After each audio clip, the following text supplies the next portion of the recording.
नमस्ते प्रणाम। तो कैसे हैं आप लोग? आई होप आप लोग अच्छे होंगे। मेरा नाम गौतम कुमार।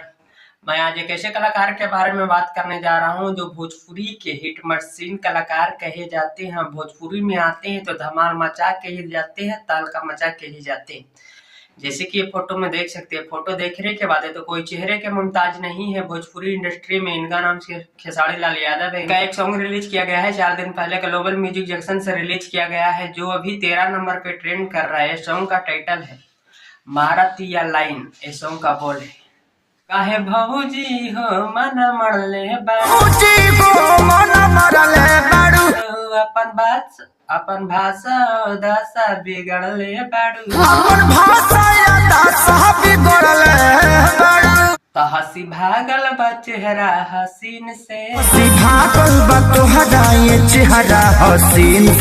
लगाता कि ले जाई राजा जी के छीन के, लगाता कि ले जाई राजा जी के छीन के, मारतिया लाइन एगो टाइन कोई दिन से।